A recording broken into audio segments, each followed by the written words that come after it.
What up, y'all? It's your boy, Mr. Downtown Ray Melo, and you're listening to the Entertainment Report on iHeartRadio, live from Dubai for Wednesday, June 29th, 2016, delivering some major stories and trends going on in the world of entertainment and beyond. You can follow the show on Facebook, Twitter, or Instagram, facebook.com/The Entertainment Report with Ray Melo, that's RYMELO, on Twitter at The Enter Report, or on Instagram at The Entertainment Report. You can listen to the show anytime you want on iHeartRadio. Just go to iHeart.com or your iHeart phone app, search for The Entertainment Report, and it'll take you to the page. Tyrese Gibson has announced on social media that he is reprising his role as Robert Epps in the upcoming Transformers sequel The Last Night. The actor wrote on Instagram Monday alongside a photo of himself and director Michael Bay. Rumor has it, now Robert Epps is back. Hashtag T5 Summer 2017 just got even more interesting. At Michael Bay, aka hashtag Mr. I'm Always Awesome. Gibson has originally appeared in the first 3 films in the series, Transformers, Transformers Revenge of the Fallen, and Transformers Dark of the Moon, alongside another returning star, Josh Duhamel. The pair have portrayed soldiers who help the Autobots in their battle against the Decepticons. The Last Night, due in theaters June 23, 2017, comes out just a few weeks after Gibson will be seen in Fast and Furious 8, which is releasing on April 14, 2017. Drive and Neon Demon director Nicolas Winding Refn is interested in making a female-driven superhero feature film featuring Batgirl. The filmmaker said of the making of the superhero film to Business Insider, "God, I would love to make one. It would probably be great fun." He also continued, "I just don't know when it's going to happen. I very much enjoy my freedom creatively, but I also would love to make one of those big Hollywood films that costs a lot of money and has a lot of people running around with cell phones and all that insanity," noting the differences between big-budget Hollywood fare and his usually smaller-price independent titles. Refn, when asked which character he had in mind for a film, he responded, "What ones are left? You know the one I want to do. I want to make a Batgirl. Let's get Warner working on it." Currently, Warner Brothers, who owns DC Comics, has no plans on featuring Batgirl in a standalone film. However, interest in more female superheroes have increased at the studio following the release of Batman vs. Superman: Dawn of Justice, which featured the well-received appearance of Wonder Woman played by Gal Gadot. Gadot will be seen as the Amazon warrior in her own standalone film set to open on June 2nd, 2017. In May, it was also announced that the studio was also considering a standalone film featuring the villainous Harley Quinn following her big role in this August's Suicide Squad. The potential project starring Margot Robbie as Quinn would also reportedly feature Batgirl and the female lead team, the Birds of Prey. Suicide Squad is due in theaters August 5th, 2016. And speaking of Margot Robbie, her and Alexander Skarsgard turned heads at the Legend of Tarzan premiere Monday. The 39-year-old Swedish actor and 25-year-old Australian actress walked the red carpet at the Dolby Theater in Los Angeles alongside with co-stars Samuel L. Jackson, Christoph Waltz, and Djimon Hounsou. Skarsgard looked dapper in a pinstriped navy suit and embroiled tie. The accessory complemented Robbie's Mandarin-inspired dress, which also featured floral embroidery. The Legend of Tarzan will see an adult Tarzan, played by Skarsgard, leave London with his wife Jane, played by Robbie, to return to the jungles of Africa. The character is lured back under false pretenses and must contend with the evil army captain Leon, played by Walt. Skarsgard joked in an early press conference, "I was trying to get a little sexy loincloth to wear. I was trying to convince director David Yates for weeks when we were doing the prepping." He also explained the way the script is written. It opens in London, Tarzan's Victorian, and he acclimated to life in London, and then he goes back to the jungle. David was like, "It doesn't make sense. That little loincloth's gotta go." The Legend of Tarzan opens in theaters Friday. The film is based on the Edgar Rice Burroughs character Tarzan, which inspired several previous adaptations, including a 1999 animated Disney movie. Behind-the-scenes footage of live actors performing the Zero to Hero musical number from the Disney film Hercules was released in honor of the film's 19th anniversary. Disney enthusiast site Oh My Disney shared side-by-side video of the scene from the film and the live-action performance that was used as the inspiration for the animation. In addition to sharing the footage, which includes storyboard illustrations along with the live-action performance, Oh My Disney also spoke with co-directors Ron Clements and John Musker about the process of creating the scene. Musker said, this one was cut short for shots to give animators a better sense of the music video vibe we were trying to get. It was really a lot of fun to do. Musker explained that the concept for the musical number was inspired by the desire to emulate MTV, including videos such as CNC Music Factories, things that make you want to go, and this desire to show Hercules' heroic feats. He said, when we were trying to visualize this, I was on a plane and I was listening to the track and I was watching an NBA highlight reel and hearing the song in my head and thought, oh, we should really do a video where we intercut the great sport exploits of Hercules intercut with a dance number.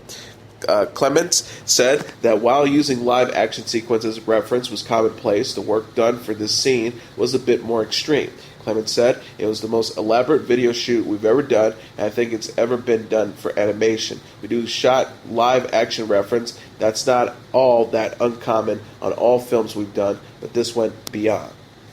Bryan Cranston has revealed more details about his upcoming role as Zordon in Lionsgate's long-awaited Power Rangers film reboot. The actor explained to Entertainment Tonight it's a motion capture and it's a lot of CGI work. Monday, while discussing his latest film, The Infiltrator, he continued to speak about Zordon's origins. The tenet of that storyline is that this is a real person who is trapped in this ether world and has become this in-the-wall, so to speak, of the command center. He also added he still has a heart and mind, but an agenda that he got to get these 5 Power Rangers to defend the Earth, or else everyone they will know will be killed. Zordon was a popular character in the original Mighty Morphin Power Rangers television show from the 90s, portrayed as a floating, ghostly-looking head who would lead and give advice to young heroes as they battled the evil Rita Repulsa. He tweeted a few days ago, Cranston was recently cast in the role, noting on Twitter, excited to play #Zordon in #Power Rangers movie, true or false, #Blue Ranger, Billy Cranston was named after what actor. The Breaking Bad alum has had a history with Power Rangers, having originally voiced Snizzard and Twin Man on the series. Directed by Dean Israelite, Power Rangers also stars Becky G, who plays the Yellow Ranger, Ludi Lin as the Black Ranger, Darcy Montgomery as the Red Ranger, Naomi Scott as the Pink Ranger, R.J. Cycler as the Blue Ranger, and Elizabeth Banks as Rita Repulsa. Power Rangers blast into theaters March 24th, 2017. Renee Zellweger is faced with choosing a prospective father between Colin Firth and Patrick Dempsey in the trailer for the upcoming film's Bridget Jones Baby. The trailer released by Universal Pictures shows Zellweger's titular character, Bridget Jones, finding herself pregnant as she must determine if the father is her ex-boyfriend Mark Darcy or new flame Jack Quant, portrayed by Firth and Dempsey respectively.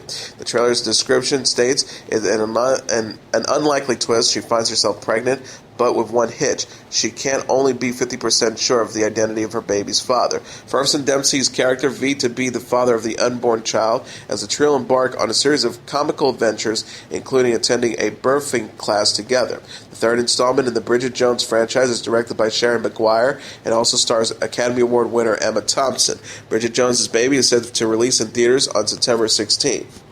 Ansel Elgort is in talks to star in the lead role in Warner Bros.' upcoming adaptation of the classic role-playing game Dungeons and Dragons.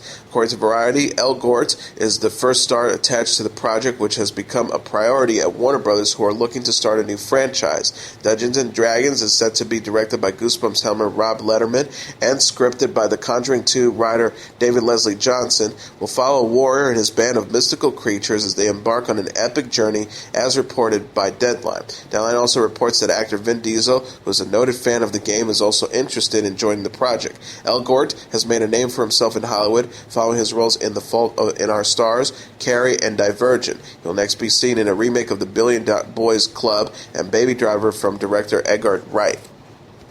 Mark Hamill is assuring fans on social media that Luke Skywalker will not die in Star Wars Episode 8 after comments he made about being out of a job. The actor wrote on Twitter Monday to clear the air, I meant out of work because Episode 8 is wrapping soon, okay? Don't overthink everything. Parroting Hamill. Wait for 8. According to The Wrap, speculation arose that Skywalker might die in the latest Star Wars installment after he mentioned at the Big Issue event in London, "I finished episode 8 and then I'm out of work." A surprise death of a major character near the end of Star Wars The Force Awakens may have also led fans to believe that the iconic Jedi Knight would soon meet his end. Hamill last made headlines when he showed support for a female fan on Twitter who wanted to cosplay as Luke Skywalker. Star Wars Episode 8 is expected to arrive in theaters December 15, 2017. Actor Billy Zane wishes Cal and Rose had stayed together in Titanic. The 50-year-old actor suggested the alternative ending while appearing on Monday's episode of Today. Zane plays Cal Hockley, Rose's villainous fiancé in the 1997 blockbuster. The star said in his character's defense, "He was a little misunderstood. I wasn't the iceberg. I did not drown 2,000 people. I got off the boat." He added, "Yes, I think Rose made the wrong choice. I think he found redemption by the end. I wish he had found her on the Carpathia and was able to right his wrongs." In the movie, Rose left Cal for Jack, played by Leonardo DiCaprio, who froze to death in the icy waters of the Atlantic. Rose survived the shipwreck and avoided Cal while traveling to New York with the other survivors on the Carpathia. Zane previously told The Telegraph, Cal wasn't a bad man. He was just a victim of bad programming, raised in a time and in a society that conditioned him how to behave in business and romance. He said he was pretty much just following the code he knew, and in the end it failed him. Not in 100 years would he have thought that Rose would find this young ruffian Jack of interest, and he didn't know how to handle Jack as a rival. I think that is tragic in a way. Zane responded to Rose and Jack shippers Monday on Twitter, writing, "Lighten up, Cal haters, was just being contractory, inflammatory, and hugely unpopular in my opinions." The star presently plays Stan on Guild, which airs on Mondays at 9 p.m. Eastern Standard Time on Freeform. Slumdog Millionaire's Freida Pinto has joined the cast of Showtime's Sky miniseries Guerilla. Pinto will join Idris Elba in the program, which will be written, directed, and executive produced by 12 Years a Slave Oscar winner director John Ridley, Variety reported. The 6-part drama involves Jazz and Marcus, a couple whose passion propels them into making the leap from political activism to radical militancy, Sky announced in a press release. Guerilla is a love story set during one of the United Kingdom's most politically explosive periods, Deadline reported. Other films Pinto has to her credit includes Woody Allen's You'll Meet a Tall, Dark Stranger and Terrence Malick's Knight of Cups. In this series, Pinto plays Jazz. Her love interest, Marcus, has not yet been cast. Elba will co-star in Guerilla and will also serve as Green Doors Pictures executive producer. In the storyline, Jazz's Marcus' relationship and values are tested when they liberate a political prisoner and form a radical underground cell in 1970s London, Sky said in a press release. Their ultimate target becomes the Black Power Desk, a true-life secretive counterintelligence unit within special branches dedicated to crushing all forms of black activism. At its heart, the release went on to say, Guerilla is about a relationship under pressure and the reality that for any couple there comes a point where the choices they make have real and lasting consequences. Other executive producers on the project are Patrick Spence and Kate Swindon from 50 Fathoms, Michael McDonald for Stearns Castle, and Tracy Underwood for ABC's Signature. Guerrilla is set to begin production in London late summer. Game of Thrones will indeed come to a close after 13 to 15 more episodes. Executive producer David Benioff and D.B. Weiss revealed plans for 2 final seasons in an interview with Deadline following HBO's show's Season 6 finale Sunday. Benioff says it's 2 more seasons we're talking about, from pretty close to the beginning. We talked about doing this in 70 to 75 hours, and that's what we'll end up with. Calling it 73 for now. We've known the end for quite some time, and we're hurtling towards it. He recounted, Daenerys is finally coming back to Westeros, Jon Snow is the king of the north, and Ciri is sitting on the Iron Throne, and we know that the Night King is up there waiting for all of them. The pieces are on board now. Benioff explained it's not supposed to be an ongoing show where every season is trying to figure out new storylines. We want it to be one giant story without paddling out to add an extra 10 hours or because people are still watching it. Benioff and Weiss have previously revealed that they were considering ending Game of Thrones with abbreviated seasons. Each season thus far has consisted of 10 one-hour episodes with 2 slightly long runtimes in Season 6. Benioff told Variety in April, I think we're down to our final 13 episodes after this season. We're heading into the final lap. That's the guess, though nothing is yet set in stone, but that's what we're looking at. Season 7 will feature Lena Headey as Cersei Lannister, Emilia Clarke as Daenerys Targaryen, and Kit Harington as Jon Snow. Headey reacted to the Season 6 finale in a new interview, saying Cersei will likely be more dangerous in Season 7. Benedict Wong says his Doctor Strange role will differ from the source material. The 44-year-old British actor will play Wong in the new movie and revealed the character will take a different direction in the film than the Marvel Comics. Wong told Den of Geek, "I'm certainly not going to be the tea-making manservant. We're heading in a different direction. He's more of a drill sergeant." He revealed there isn't any martial arts for Wong in Doctor Strange. Actually, he's more of a drill sergeant to Kamar Tai. He's one of the masters of sorcery. In the comics, Wong